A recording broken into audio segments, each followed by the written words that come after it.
Pensez-vous savoir ce qui cause réellement le narcissisme? Beaucoup pensent que la réponse se trouve dans la génétique ou dans des expériences traumatiques vécues dans l'enfance, et bien sûr ces influences jouent un rôle. Mais il y a quelque chose de bien plus profond et d'étonnamment fréquent, qui se trouve juste sous nos yeux et que presque personne ne remarque. Imaginez une attitude que tout le monde a déjà vue, quelque chose de si banal qu'il ne nous vient pas à l'esprit qu'elle puisse être la racine de quelque chose de si complexe. Vous êtes sur le point de découvrir ce qui ouvre réellement la voie au narcissisme et comment l'empêcher avant qu'il ne prenne racine. Préparez-vous à voir le narcissisme sous un angle nouveau, un angle qui changera à jamais votre vision de comportements apparemment inoffensifs qui ont un pouvoir incroyable de façonner les personnalités. Commençons par parler des causes les plus connues du narcissisme. Beaucoup pensent que la génétique joue un rôle déterminant. En effet, il existe des preuves que certaines prédispositions peuvent être héréditaires. En outre, l'enfance et ses expériences marquantes sont souvent mentionnées. Les enfants placés sur un piédestal et recevant une attention excessive ou, au contraire, constamment dévalorisés, ont de grandes chances de développer une identité déformée. Ces scénarios contribuent à développer des personnalités qui peuvent devenir narcissiques, mais il y a plus derrière. J'aimerais maintenant que vous pensiez à quelque chose de beaucoup plus ordinaire. Imaginez un enfant sur l'aire de jeu, jouant avec d'autres enfants. Soudain, un conflit éclate, quelqu'un lui a peut-être pris son jouet. Que fait cet enfant? Il crie, refuse d'assumer ses responsabilités, dit qu'il n'a rien fait de mal. Ce comportement semble si normal, si typique d'un enfant. Après tout, il est naturel d'éviter la culpabilité, surtout à un si jeune âge. Mais que se passe-t-il si ce comportement n'est jamais corrigé? Que se passe-t-il si, au lieu d'enseigner la responsabilité, les adultes laissent passer ce comportement ou renforcent peut-être même l'idée que l'enfant a toujours raison? C'est ainsi qu'une graine est plantée. Cette attitude consistant à éviter les responsabilités, à accuser les autres et à manipuler de petites situations pour obtenir un avantage devient une habitude. Et au fil des années, cette habitude se renforce, grandit et se transforme en quelque chose de beaucoup plus complexe. Le narcissisme commence souvent ainsi, comme un moyen simple, une méthode facile d'obtenir ce que l'on veut sans avoir à en affronter les conséquences. Pensez aux narcissiques que vous connaissez ou dont vous avez entendu parler. Beaucoup d'entre eux ont une capacité impressionnante à manipuler les situations, à se déculpabiliser et à se présenter comme des victimes ou des supérieurs. Cette capacité ne surgit pas du néant. Elle est le résultat d'années d'entraînement qui commencent très tôt, par de petits comportements qui semblent anodins. Lorsqu'un enfant apprend qu'il peut obtenir ce qu'il veut en ignorant les responsabilités et en manipulant les personnes qui l'entourent, il pose en réalité les bases d'un comportement narcissique. Et c'est là que réside le point crucial. Le narcissisme n'est pas seulement une question de génétique ou de traumatisme. C'est aussi une question d'apprentissage, de comportement qui se renforce au fil du temps. S'il n'y a pas d'intervention, si personne n'enseigne l'empathie, les limites et la responsabilité, ces comportements ont tendance à se renforcer. C'est ainsi que le narcissisme devient une manière d'aborder le monde, une manière dysfonctionnelle, mais qui semble efficace pour le narcissique. C'est pourquoi il est important de reconnaître ces signes très tôt. Il est important d'apprendre à nos enfants à prendre leurs responsabilités, à comprendre qu'ils ne peuvent pas toujours obtenir ce qu'ils veulent et que les autres ont aussi des sentiments et des limites. En faisant cela, nous pouvons éviter que cette graine de narcissisme ne grandisse et ne devienne quelque chose de nuisible à la fois pour la personne elle-même et pour les personnes qui l'entourent. À l'âge adulte, le narcissisme se manifeste de différentes manières, parfois subtiles, parfois évidentes. Il peut s'agir du collègue qui se pose toujours en victime, même lorsqu'il est clairement responsable d'un problème. Ou c'est peut-être le parent qui rabaisse constamment les autres pour se sentir supérieur. Ces comportements ne provoquent pas seulement de la douleur et de la frustration chez les personnes qui les entourent, mais créent également un cycle de dysfonctionnement pour le narcissique lui-même, qui est pris dans un besoin constant de confirmation et de contrôle. L'une des caractéristiques les plus courantes des adultes narcissiques est leur capacité à échapper à la culpabilité. Ils sont passés maîtres dans l'art de réécrire l'histoire en leur faveur. Si quelque chose tourne mal, ce n'est jamais de leur faute. Il y a toujours quelqu'un ou une situation à blâmer.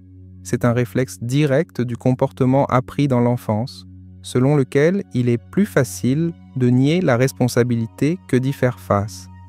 Une autre caractéristique frappante est le besoin constant de confirmation. Le narcissique a besoin d'être admiré, de se sentir spécial. Ce besoin naît en partie d'une profonde insécurité. Bien qu'elles se montrent sûres d'elles et souvent arrogantes, ces personnes luttent en permanence intérieurement contre le sentiment de ne pas être à la hauteur. C'est pourquoi elles essaient de toutes les manières possibles de se mettre en valeur et de minimiser les autres. C'est une tentative désespérée de cacher leurs propres faiblesses. Mais comment y faire face? Comment rompre le cycle de manipulation et d'abus émotionnels qui accompagne souvent le narcissisme? La première étape consiste à reconnaître les signes, comprendre que si quelqu'un évite constamment la culpabilité, manipule des situations ou veut à tout prix être le centre d'attention, cela peut être le signe de quelque chose de plus profond. Reconnaître ces schémas est essentiel pour savoir comment réagir. Dans les relations avec une personne narcissique, il est crucial de fixer des limites claires. Le narcissique a tendance à tester constamment les limites des personnes qui l'entourent afin de voir jusqu'où il peut aller. Il est donc important d'être cohérent et ferme. Ne cédez pas à la manipulation émotionnelle, n'acceptez pas la culpabilité pour quelque chose qui n'est manifestement pas de votre responsabilité. Plus vos limites sont claires et cohérentes, moins le narcissique a d'espace pour poursuivre son comportement dysfonctionnel. Une autre stratégie importante consiste à ne pas s'engager dans des discussions qui ne visent qu'à renforcer l'ego du narcissique. Souvent, il provoque des conflits dans le seul but de se sentir en contrôle ou d'attirer l'attention. Dans de telles situations, il est important de ne pas encourager le drame. Répondez calmement et directement, sans entrer dans le jeu émotionnel qu'ils veulent créer. En fin de compte, il est important de garder à l'esprit que, même si nous pouvons essayer d'aider, le changement d'une personne présentant un comportement narcissique n'est pas entièrement entre nos mains. Le narcissisme est un trait de caractère profondément enraciné et un véritable changement ne peut avoir lieu que si la personne elle-même est prête à reconnaître ses comportements et à demander de l'aide.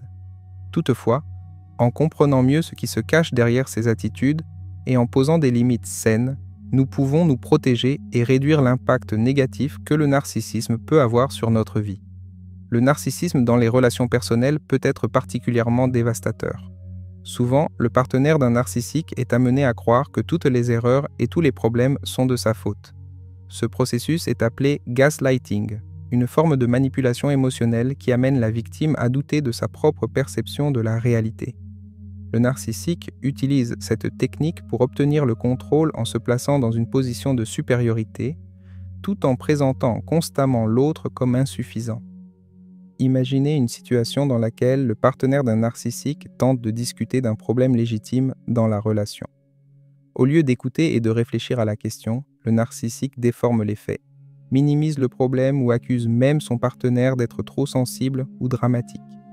Non seulement cela détourne l'attention du problème réel, mais cela laisse la victime de plus en plus perdue et confuse. Ce type de manipulation continue peut entraîner un grand stress émotionnel qui conduit à des sentiments de désespoir et de faible estime de soi. Mais comment s'y prendre? La première étape consiste à reconnaître le schéma. Comprendre qu'il n'est pas normal que quelqu'un ignore constamment vos soucis, ni vos sentiments ou vous fasse croire que vous avez toujours tort. Reconnaître le gaslighting est la première étape pour se libérer de ce cycle de manipulation.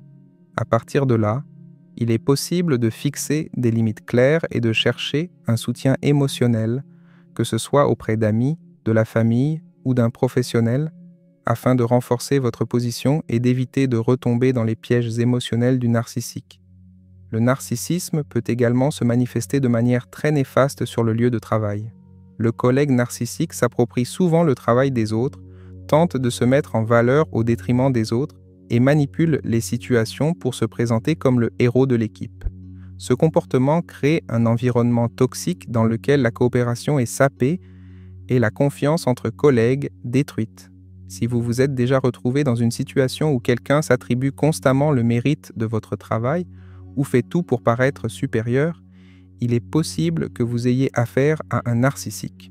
Pour faire face à un narcissique au travail, il est important de tout documenter.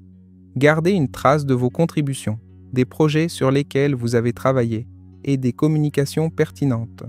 Cela permet non seulement de protéger votre travail, mais sert également d'outil important s'il s'avère nécessaire de signaler le comportement au service des ressources humaines. En outre, il convient d'éviter les confrontations directes et inutiles. Le narcissique a tendance à être extrêmement sur la défensive et agressif lorsqu'il sent que son image est menacée. Concentrez-vous plutôt sur le maintien de votre attitude professionnelle et sur la recherche de soutien auprès des bonnes personnes. Dans les amitiés, le narcissisme peut être moins évident, mais tout aussi néfaste. L'ami narcissique veut souvent être le centre de l'attention, ignore les sentiments des autres et ne recherche l'amitié que lorsqu'il y trouve son compte. Il peut s'agir de l'ami qui ne parle que de lui, mais qui ne montre jamais un réel intérêt pour ce que vous ressentez, ou celui qui ne se manifeste que lorsqu'il a besoin de quelque chose, mais qui n'est jamais disponible lorsque vous avez besoin de lui. Dans de tels cas, il est important d'évaluer si cette amitié apporte vraiment quelque chose de positif dans votre vie. Être dans une amitié où vos sentiments sont constamment ignorés peut être fatigant et nuisible à votre estime de soi. Fixer des limites, comme dire non lorsque vous ne vous sentez pas bien ou ne pas vous impliquer dans des drames inutiles, est essentiel pour protéger votre santé émotionnelle. N'oubliez pas que l'amitié doit être à sens unique, où chacun se soutient et prend soin de l'autre. Comprendre le narcissisme et son impact sur les différents aspects de la vie nous aide à prendre des décisions plus conscientes sur la manière de traiter ces personnes et surtout sur la manière de nous protéger. La clé consiste à reconnaître les schémas, à poser des limites et à chercher du soutien si nécessaire. De cette manière, nous pouvons minimiser les effets négatifs que le narcissisme peut avoir sur notre vie et renforcer nos relations saines. Merci d'être resté jusqu'ici. J'espère que cette vidéo vous a apporté un éclairage précieux sur la manière de reconnaître le narcissisme et de le gérer. Si vous connaissez quelqu'un qui pourrait bénéficier de ces informations, partagez cette vidéo. Ensemble, nous pouvons apprendre à nous protéger et à construire des relations plus saines et plus équilibrées. À la prochaine fois.